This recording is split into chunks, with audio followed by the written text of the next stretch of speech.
Hello YouTube, it's William here with Copernicus Trains, and today we're going to be reviewing and running Rivarossi's Baltimore and Ohio EL-5.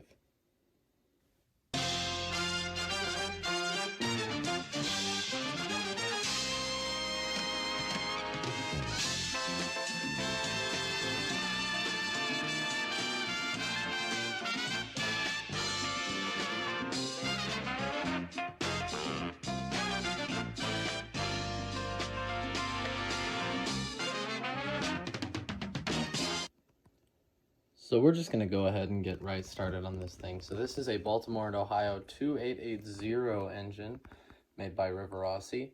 Runs off of their standard Mallet chassis. Mine actually has the standard line motor, which is located there in the cab. And of course we move back and we've got that awesome Vandy tender. This thing has the identical shell to the other Mallet engines that Rivarossi made. The only difference being it does not have a trailing truck and the running gear is changed somewhat. Detail-wise, it's not bad. You can tell it's a very basic cast plastic shell. There's not a lot of separately applied detail, mostly just the handrails. The rest of it is all just molded on there. You do get a brass bell and some pretty nice paint details, especially with the emblem on the front. And the red cab roof and the paint on the tender just really set this model off. It's a great looking engine and it looks absolutely fantastic pulling just about whatever. The other side is absolutely identical detail wise. There's a bit different cast detailing, but the running gear and rest of the engine are the same. So now I just want to get into the actual review part because you've seen the detail up close enough.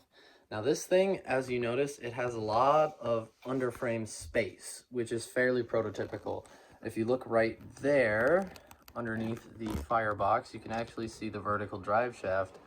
And if you move up here, it's quite a bit more obvious right there. And the drive system in these is pretty sound. They're fairly well done. Noisy, yes, and unfortunately this motor is, I feel, slightly underpowered for the chassis. However, it does work well enough. There are traction tires on the model and pickup is provided solely by the engine. You have one rail all on this side and the other rail all on this side of each truck. Also, oiling the lower gearbox is very accessible because you have gear ports located right there and there, so you can keep that maintained really nicely. And as you can see, it does have traction tires. There's one on the driven axle of the opposite of each pickup side. And in terms of weight, we'll go ahead and check this guy out on the scale. Engine alone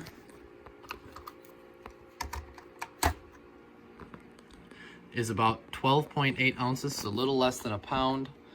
And that is 364 grams. So yeah, not super heavy for an engine this size. You'd be surprised as to how light this thing is. And the tender itself just weighs 2 more ounces and 77 grams. So not that much. Very, very light engine, but it does pull surprisingly well. So with all of that out of the way, it's time to give this thing a completely arbitrary review score and take it over to the track. So for my personal thoughts on the engine, I absolutely love it. I think it's gorgeous. I think it's unique. I think it's one of Rivarossi's best creations. The paint scheme is absolutely fantastic and it runs just as good as it looks. It's very smooth. It's relatively quiet. You will hear it in just a second. And overall, it's a great engine for the money. I paid $125 for mine, which is a pretty dang good price for one of these, considering how rare these are. Usually I would pay, at max, $175, I would say, is a reasonable price for one of these. But anyways, we're going to go ahead and I'll score it 8 out of 10 in terms of things I think that could be improved. Honestly, I know it's not prototypical, but I think a trailing truck would have looked a lot nicer. And of course, the motor being slightly underpowered knocks those 2 points off. But otherwise, I really, really enjoy this engine, so we're going to go ahead and take a look at it on the track.